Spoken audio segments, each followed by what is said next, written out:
Uh, Give me a second to get myself together, give some people some time to come into the room. This is my first new live under this format. Um, Actually decided to go ahead and do this morning, which is actually pretty ironic to me. So thank you all for tuning in.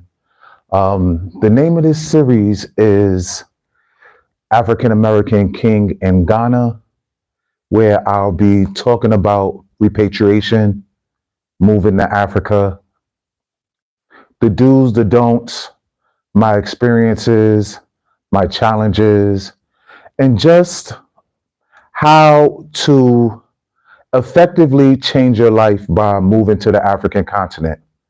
Let me start by telling you a little bit about myself. My born name, my American name, the name that I go by is Rashard McCrory. I'm from Harlem, New York City. I'm foundational Black American. I'm born and raised in Harlem, New York. My parents, they're both from South Carolina. They met in New York.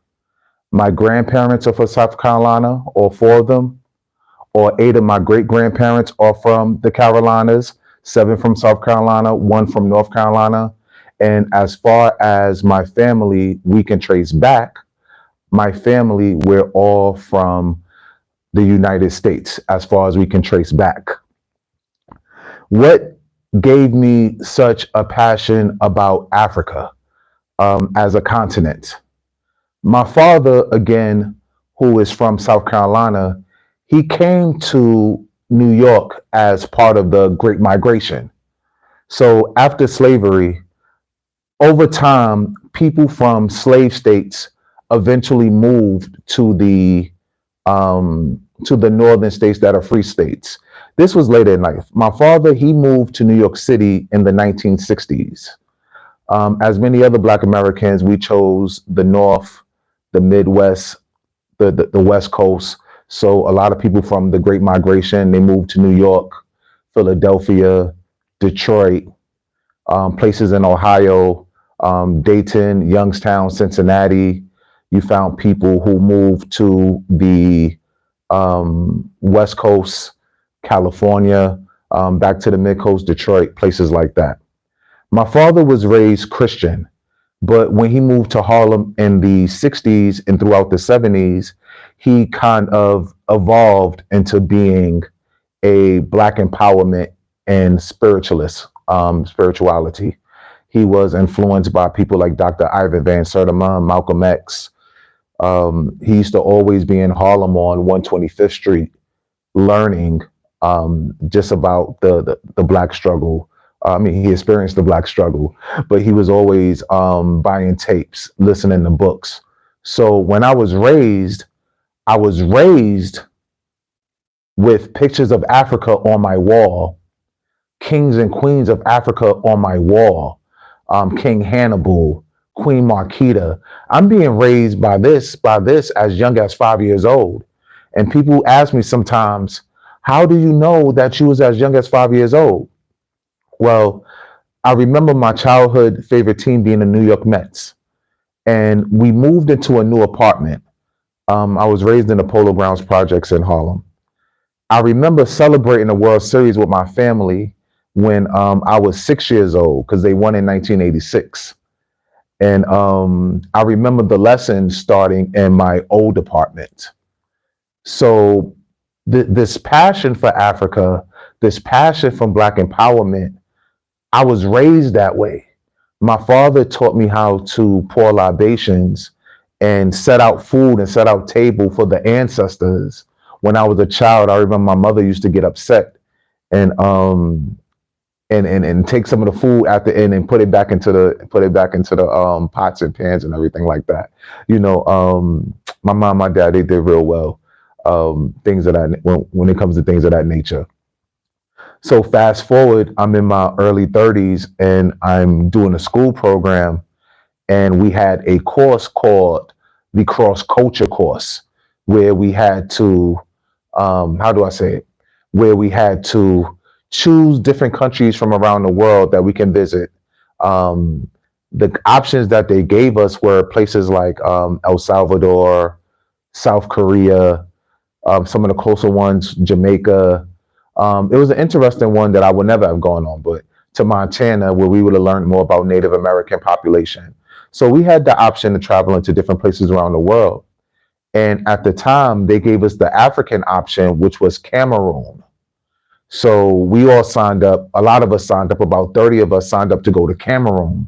So back in 2014, I started preparing to make my first trip to the African continent, which was Cameroon. Um, However, that's when the 2014 Ebola outbreak happened. And in the end, they wanted to cancel trip to just to the whole continent. They said Africa has Ebola, not Cameroon. They said Africa has Ebola. And I led a coalition, and this was back in 2014. And we said Africa is not a continent. Africa is not a country. Africa is a continent. It's 54 different countries, different cultures, different traditions, different languages. And over some time, we had to sign like a million waivers. We didn't have to sign those waivers before the Ebola outbreak, but we definitely had to sign the Ebola waivers after everything. And we decided to go to Ghana. We chose Ghana because Ghana had a history of being friendly to the diaspora. Back then, it was right of a bowl. Remember, this is about 5 years before the year return. And over time, the school warmed up and they allowed us to go to Ghana. So my first ever trip to Ghana was January 2015. I fell in love with the country. I enjoyed my first trip. I was there for 21 days. It was an amazing, 17 days. 17 days. It was an amazing experience. And I knew I wanted to go back. So funny thing about that was we went January 2015 during the school break. And for those who are just coming into the room, this is the beginning of our new series where I'll be teaching people how to move to Ghana, how to move to Africa as a continent as a whole, talking about my experiences, lessons learned, my challenges. How eventually I'll tell you more about how I became a king. And since this is the first episode, I want to give people a little bit more of a background check on me. So give me a second, y'all. Let me just see if I can find a way to tune in. I don't think I can find a way to tune in.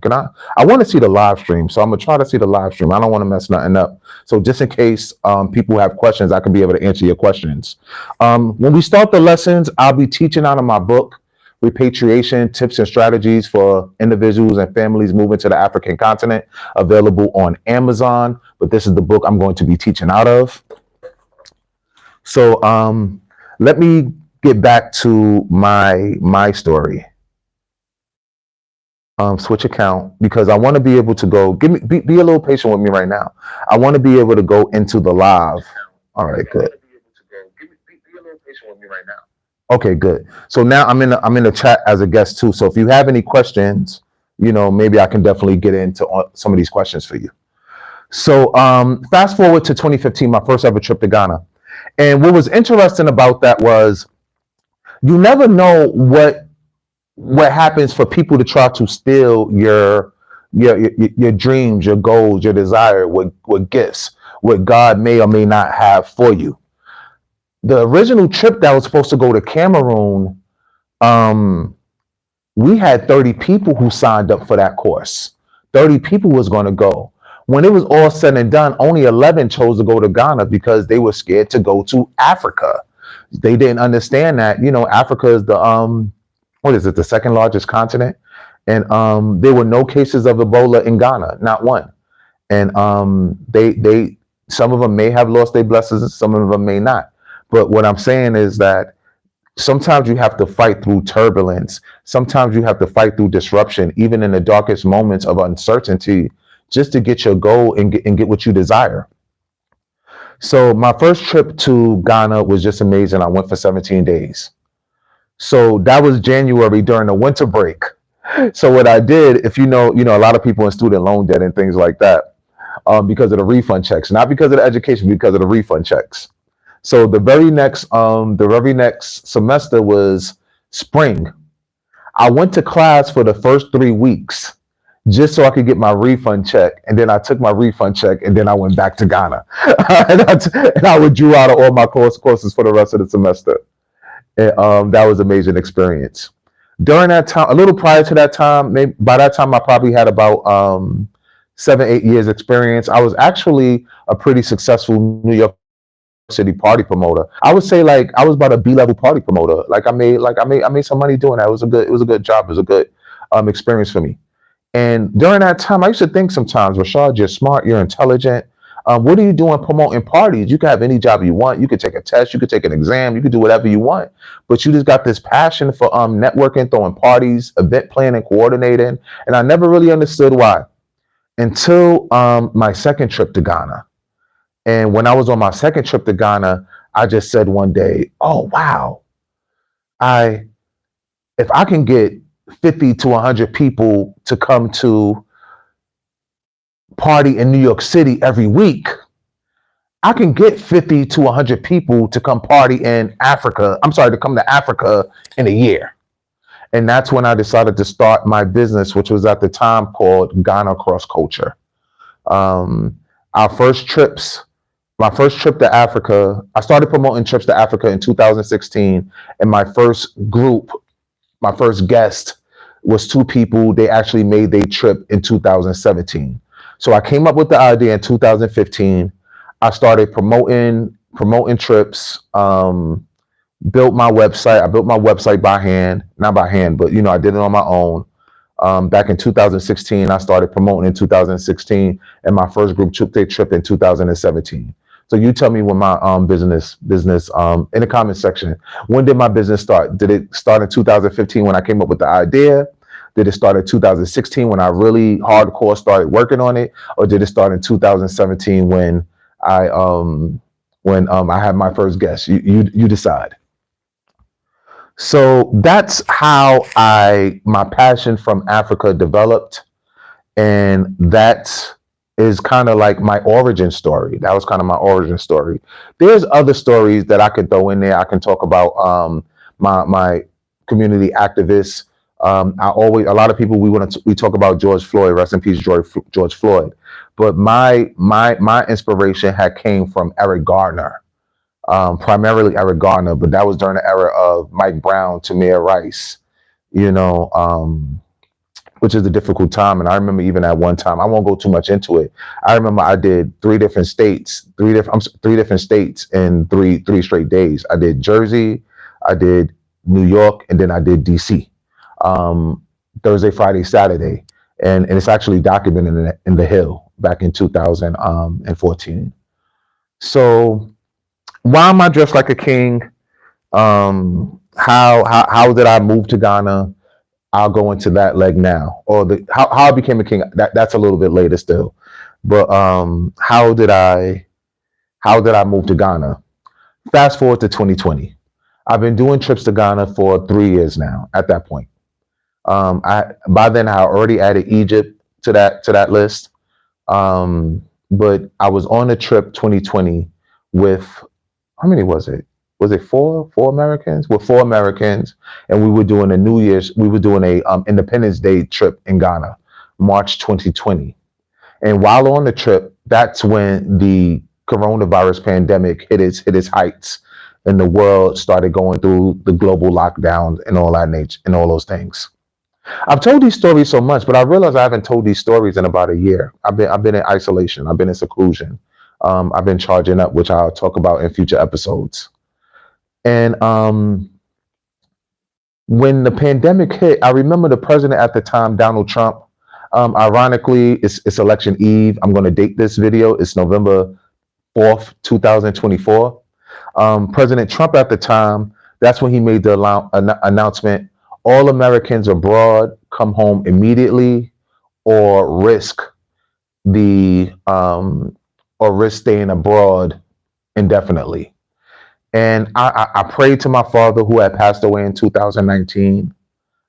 I called my mother on the phone. I took some solitude to pray on my own, to do my own spiritual practices, and I decided to stay. The final thing that let me know that staying was the right decision was when I called my mother. My mother is very protective. She's very loving. She's very protecting. And when I called her to tell her that I was really considering staying in Ghana during the pandemic. She said she agreed. She thinks it's a good idea for me too. Now I know she was concerned that I was born an asthmatic. At the time, I did have considerable more weight on me, and I think she was more afraid of me coming back to New York City. I'm from Harlem. I have a place in Harlem. Um, but her not being afraid of me staying abroad and her seeing me grow over the years and her seeing how comfortable I was in the continent. By that time, I already came to Ghana like 12, 13, 14, 15, 16 times. I can't even remember. So that's when I knew, and that's when I decided, hey, I'm going to stay in Ghana and I'm going to make it happen. I have good connections. I have good people. I know my way around the country. I'm not afraid. I really want to try and make this happen. So, and if you can't hit the like button, I believe the like button is in the top right corner. You have to hit the three buttons on the side, and then you can hit the like. YouTube like those things. Um, yeah, thank you. I see some of y'all hit the likes already. That's good. That's good. That's good. So, that's when I decided to stay in Ghana. From then, I didn't know like the real whirlwind everything was going to take me on. It turned out to be a fantastic ride. I'm from New York City. I wound up having my story featured about the Black American in Ghana during the pandemic. And I was in Daily News, New York Post, ABC World News interviewed me twice. One was for video, twice for news, online print, and one I was featured in a video, CNN, USA Today, the Griot. Shout outs to the Griot. At that, they're a little too liberal for me, but I still respect them because they gave me my first opportunity. The first video that I was in during that time that had went viral was I'm stuck in Ghana. I'm African American. I'm stuck in Ghana. So again, I'm foundational Black American. I put disclaimer. I only put African American King in Ghana because YouTube search engines consider all Black people African American, but I do identify as foundational Black American. Again, born and raised in New York City. Both of my parents, all four of my grandparents, seven of my great grandparents are from South Carolina. One of them is from North Carolina. So I'm FBA. I've said so many times. Let's see if I could cut the verbal fillers out. What inspired me to even start doing what inspired me to start doing news articles when the year return happened in 2019, and people don't like when I tell this story, but it's the truth. When the year return happened in 2019, it was all these people, all of a sudden they care about Africa, they care about your roots. People who I knew that were travel influencers were taking people to Greenland, taking people to Iceland, Greenland, taking people to Australia, France. All of a sudden they want to bring people back to Africa to find their roots. People who I knew who didn't have a Black empowerment bone in their body, a spiritual bone in their body, but they were great entrepreneurs. Now they were jumping on a bandwagon and getting experience in. So it wasn't a jealousy thing, an insecurity thing, an envy thing. I just felt like I was the real McCoy. My last name's McCoy, right? But I felt like I was the real McCoy. I was the one who was raised from childhood, who had the real passion. I'm the one who always knew it was my destiny and it was my calling in life, and I was walking in my calling. So what do I have to do in order to, stand out and rise above? And I said, okay, a lot of people, they focus on sales. But as a party promoter, my event planning experience I spoke about earlier, I said, I need to focus on branding. So I decided I wanted to brand myself. And it was so amazing. Maybe about 3 to 5 months before all this stuff portrayed, I read a great, wonderful book just on branding and entrepreneurship and actually how to become a celebrity per se, because I knew that was going to give me the rise. And then internally, I didn't learn this about myself until only a few years ago. I had a deep-seated desire to be recognized, to be heard. And I called Tariq Nasheed a hater one time. I had some beef with Tariq Nasheed back in 2014. Now I'm over it because I understand it now. I remember I used to bug him all the time. Shouts to Tariq Nasheed. I used to bug him all the time on Instagram about giving me game and giving me advice about going to Africa. And he used to dub me back in 2018. I kept harassing him and eventually he blocked me. And I used to be like, oh, he was going to Africa. He talked about game in all these places. Why he don't want to give me game in Africa? He see it, he'll like my comment, but then he won't say nothing or reply back. Now with the whole FBA movement, I see, and then my experience, I see why he was feeling that way already. So I'm over that. But I don't know if it was during the pandemic, it was like the 1 or 2 years after that, somebody had asked him about me on this show. He said, yeah, that guy, he just want to hear himself talk. And I was like, stop hating, bro. But then I learned about myself a few years later. I was like, wow, I don't really have that desire to be seen everywhere, known everywhere. Now it's natural to me, but it's not something where I just had like that desire, that inner desire to be recognized. And it's a combination of one, being recognized to my satisfaction, and it's two, understanding that there's not a yearn to be recognized when you're walking in your calling. However, it was masked because in my childhood, I had two older sisters, 8 and 10 years older than me. And my oldest sister, she was actually a star. She was a highly rated martial artist.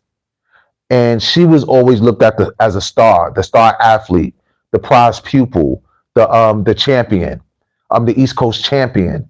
And even growing up, they always saw me as her little brother. My mother, especially, not saying in a mean way, but my mother didn't really understand how good I was. And my father, by that time, had already separated. I think my father moved out the house around 8, 9 years old, and he moved out of New York around 13, 14. I didn't really see him as much as I would have liked. In between the time that he moved out the house and at the time he actually moved back to South Carolina. But I didn't know I was carrying this inner desire to be recognized, to be seen. And that's one thing about the African continent. When you kind of get out of the institutionalized R word in America, you're not dealing with systematic oppression. You're not dealing with the police brutality system. You're not dealing with education reform. You're not dealing with environmental justice. All our houses are near power lines and sewage drains and highways, and we getting asthma and things like that. We're not dealing with redlining. You kind of start dealing with the me stuff. This now I'm kind of going into episode 2, but you start dealing with the me stuff. I had to deal with my anger issues. I didn't know I had a deep-seated need to be recognized and to be acknowledged. And then when I look back on my life, I was always extra with it because I wanted to be recognized, because I knew I was great. My father raised me to be a king. So how passionate that was. My father raised me to be a king. So I always knew from a child I was a king. I always knew I was a leader. I always knew that I would be still growing, still realizing, still evolving, but I already knew that I would be recognized in an amazing way. And it was always so frustrating. And those inadequacies can also drive you, like it drove me. But and I will be getting rid of the ums. I'm just warming back up to speaking again, y'all. So that's actually where my motivation and my inspiration came from, why I was always seen on so many different media outlets. And for a lot of people, I was the face of the repatriation movement, especially that boom in 2020 during the pandemic and the year following the pandemic.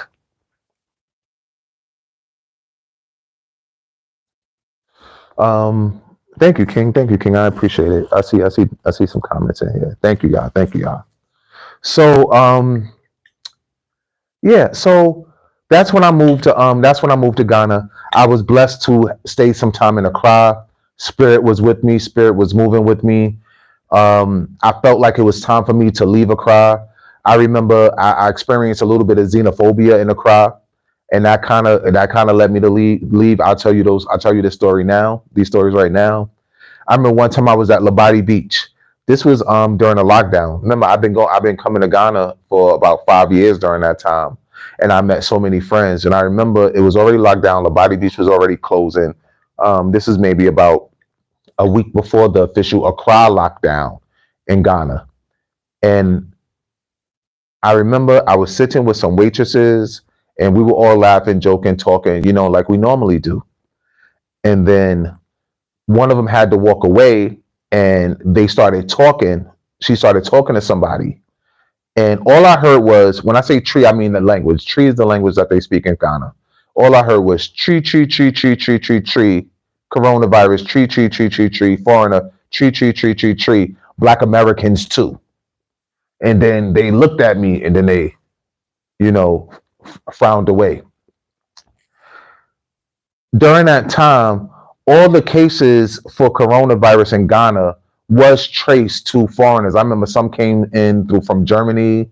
I remember it was another one. It was a Middle Eastern country. It could have been in the Middle East, or it could have been a country, Algeria, Morocco. But my memory says it was like a Middle Eastern country, and that's when so everybody who came into the country was bringing in the pandemic, and all I heard was tree, tree, tree, coronavirus, tree, tree, tree. No, Black Americans too. And then for the next hour, so I was there, they was kind of like being funny towards me. They were being like funny towards me. I was like, oh, they locked me up. They locked me up. So, okay, whatever, fast forward a few days later. And I remember I was standing on the balcony where I was staying. If anybody ever want to look up the Grill article on Black Americans stuck in Ghana, you see that I was on the balcony. You can see like La Body Beach Hotel, not La Body Beach Hotel, La Palm Royale Hotel, which is right next door to La Body Beach. That's in the background. I was on a balcony. I remember I was looking on the balcony and I was watching some kids play. And then after a while, the kids started pointing at me. They was like, a Bruni, a Bruni, a Bruni. That's a name that they call white people, Black Americans, because at the end of the day, I look African. I am Ghanaian until I open my mouth and people hear my accent and then they know I'm from the United States. So the little kids, maybe like 5, 6, 7, 8, 9, 5, 6, 7, let's say maybe 8. Let's go into the 5, 6, 7. Let's keep it there. And they went and they were about that age, and they started play fighting, and I'm watching whatever, and then they're like a Bruni, a Bruni, a Bruni, and then they started like play fighting and acting like they was jumping somebody. They wasn't playing fighting with each other no more. They was acting like they was beating somebody up, and I was like, oh, I was like, hey, they acting like they beating me up, and I took that as a sign. I took that as a sign of, yeah, you need to get up out of a crowd, because the xenophobia is getting real about this pandemic, because the narrative was turning into foreigners are bringing the coronavirus into the country. It didn't run me home, but I did look at it as a sign that I needed to move. So I called a friend who was staying in the Eastern region. And that's always where I stayed. I love the Eastern region. The Eastern region is so underrated. So, shout outs to Kenya. Shout outs to Tavares. I hope I said that right, brother. Travers. Oh, Travers Culture. Oh, yeah, y'all show me love on my Instagram. I'm looking to sort that out. I'm not even on Instagram right now. That's why I'm here on YouTube. I'm not even on Instagram right now. So hopefully I get that sorted out. I don't know what happened. They disabled my account. We'll sort that out. So shout out to you. I remember you clearly. So I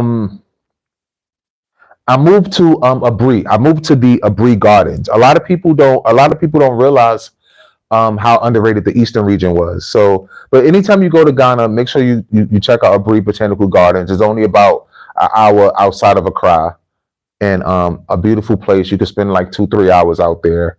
You can find, 2-3 hours out there. It's near a lot of nice things.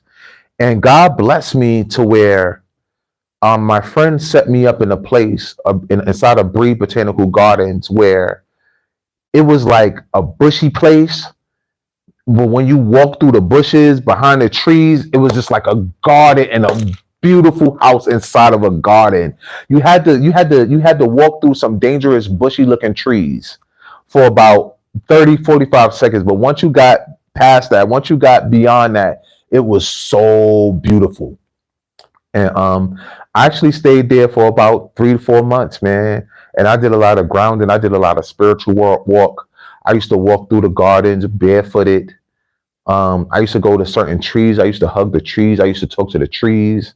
I was there when a 1,000-year-old tree. I think they said the tree was 1,000 years old.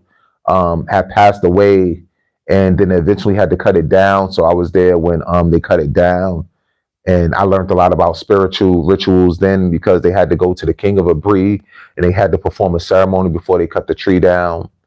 I used to remember again. I used to live behind the little bushy, scary area. So when it used to be like thunderstorms, like thunderstorms, I used to go out.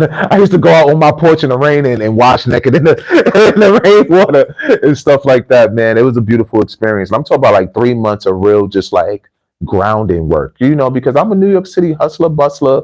I work hard. I'm aggressive. I'm fast talking, and I had to calm down a little bit.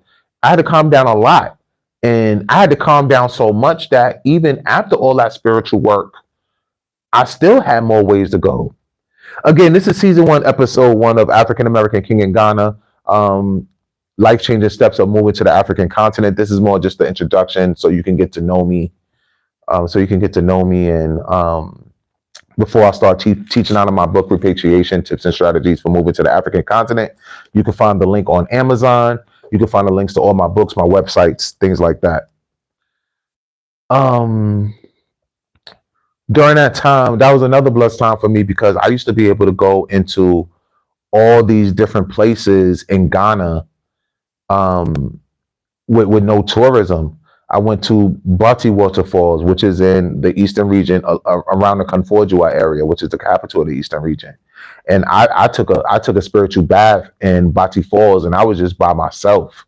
It was just me, the cameraman, and the driver. I had a camera person was phone camera. My PA at the time, one of my Eastern Region's PAs. And I went to, the main body of my spiritual work was done at Abri Botanical Gardens. And I do also remember the time that I went to Bati Waterfalls. It was a real nice, beautiful experience. So I remember my friend, and this is how I got to Elmina now, going into my installment, going into my installment. So I was talking to a friend of mine's, a guy that I most recently met. I probably only met him about 6 to 8 months before I moved to Elmina. He invited me up to Elmina, and I agreed that I would just stay for about 2 weeks. I took my stuff. I went up there for 2 weeks. I never went back to Abri. I left all my stuff that was in Abri. I left it in Abri. I ain't come back to Abri until until about 6 months, 7 months later to come collect my things, man. When I got out to Elmina, which is home of Elmina Slave Dungeon, and I'll give you a little bit more history on Elmina in a few. But when I got to Elmina Slave Dungeon, to that town, it just called me. Elmina is one of the most popular indigenous towns. Elmina, everybody's dark like me. Ghana, people don't really say like that, but West Africa is a little. Ghana and Nigeria is a little lighter than you would think. A little more fair skinned than you would think. They're not dark like Senegal and some of these other places, but Nigeria, the English speaking countries are a little bit more fair skinned than the French speaking countries. I know it's going, no, it's not. It is. Elmina, the historical significance of Elmina is actually the first country in West Africa where Europeans settled. They actually say Christopher Columbus actually came to Elmina, but he actually never came to the United States. He stayed. Christopher Columbus didn't make it really past the East Indies, the islands, but Christopher Columbus actually made it to Elmina. So the first European. This is colonial history. The first European structure in West Africa was built in Elmina. There's a place a little bit up more north in the western region where they first settled, but the first structure is Elmina Slave Dungeon. The first church in West Africa is attributed to be built in Elmina. The first Western school is attributed to being built in Elmina. The first Christmas, even though Elmina doesn't celebrate Christmas, that's attributed to is in Elmina. Elmina celebrates Bronya, which is the first week of every January. That's Bronya. But the first Christmas was actually celebrated in Elmina. The first Easter was celebrated in Elmina. And when you visit Ghana, you learn that Independence Square in Accra is where Ghana got its independence in 1957, I believe. But Elmina is where the first rally for independence was held in 1951, I believe. So Elmina is a historically significant place in European and Black American history, or history of the slave trade. Let's put it that way. Elmina Slave Dungeon is the largest and oldest slave dungeon. It's the most historically accurate and it's the most spiritually powerful slave dungeon.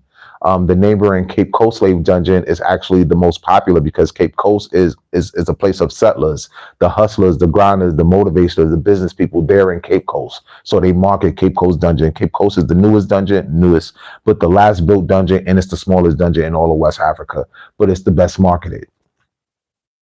So I remember I wound up carrying a lot of my spiritual practices to my first times in Elmina. They had to pour libations for me. I took spiritual baths there.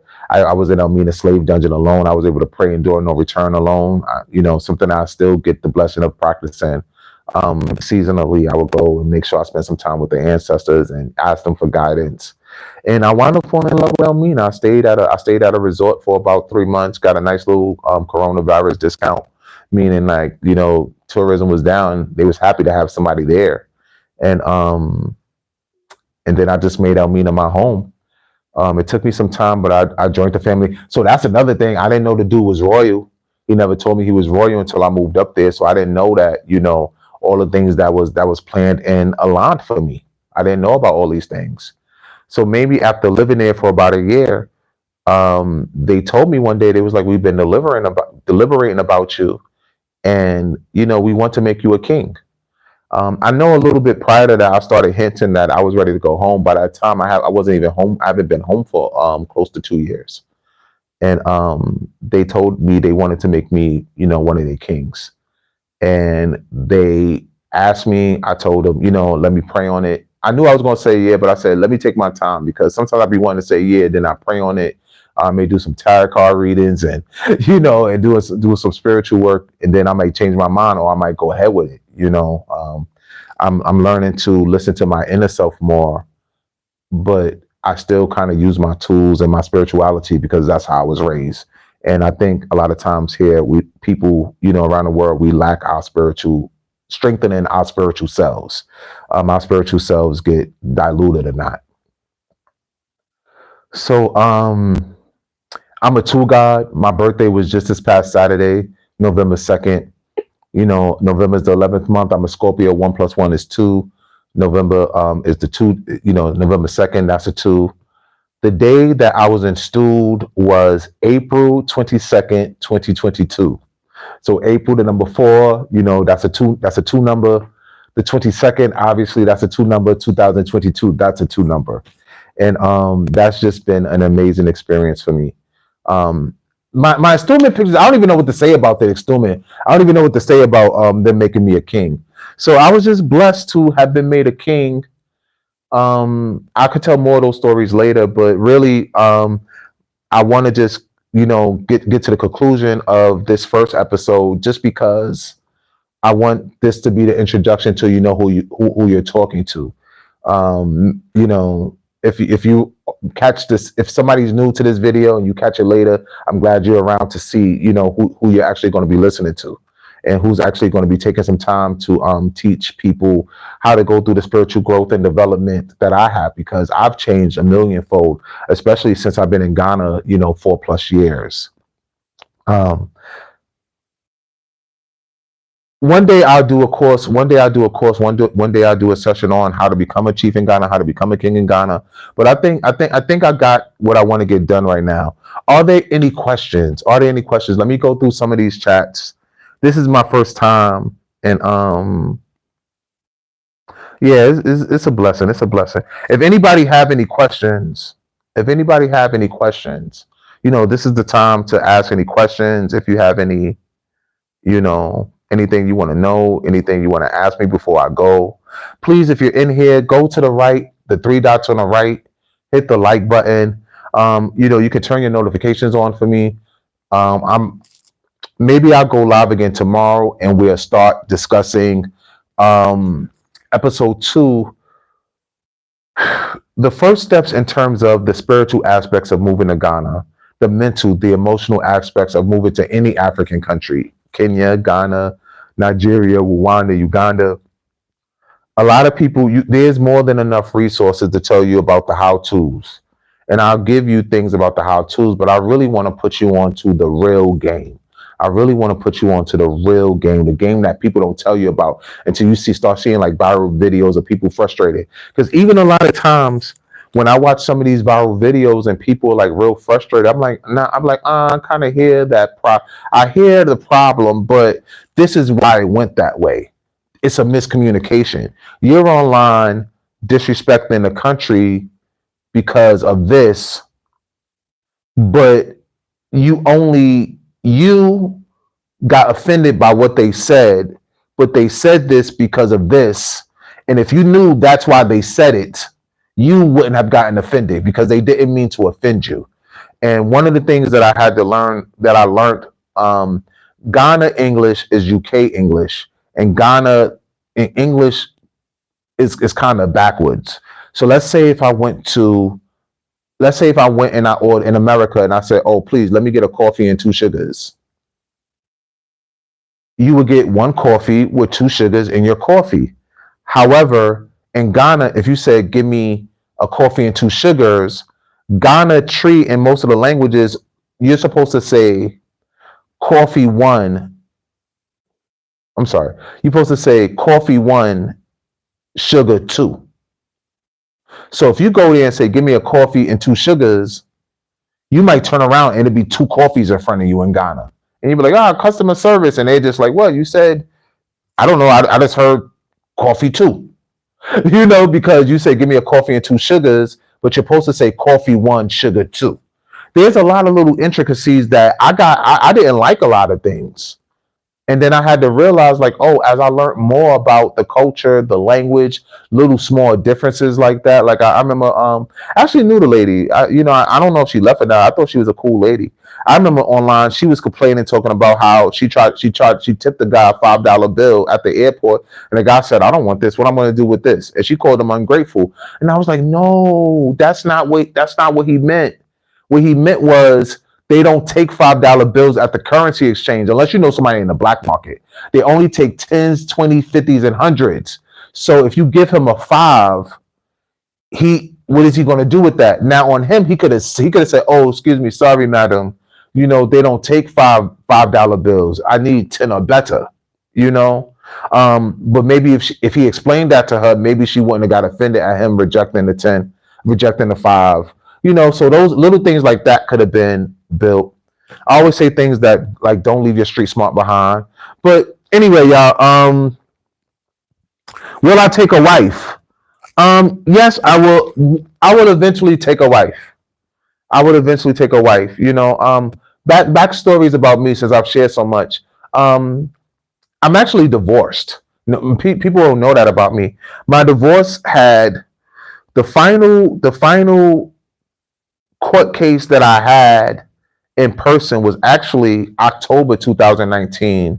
And then my divorce went final June, July 2020. But since it was a pandemic and I was in Ghana, we did it doing Zoom. We did it via Zoom. So when I came here and people wanted me to take a wife right away, I wasn't telling people my business like that, but I wasn't even like, so here I just take my time. I will take a wife though. I will take a wife. I don't think I'm gonna be single forever. When I say single, meaning not married forever, I ain't gonna be not married forever. I don't really see that. Anyway, any more questions? I'll be back really, really, really soon. You get to see my fit. This is my favorite fit. And since this is my first episode, I decided to go with this fit. But thank you. You'll see me again soon.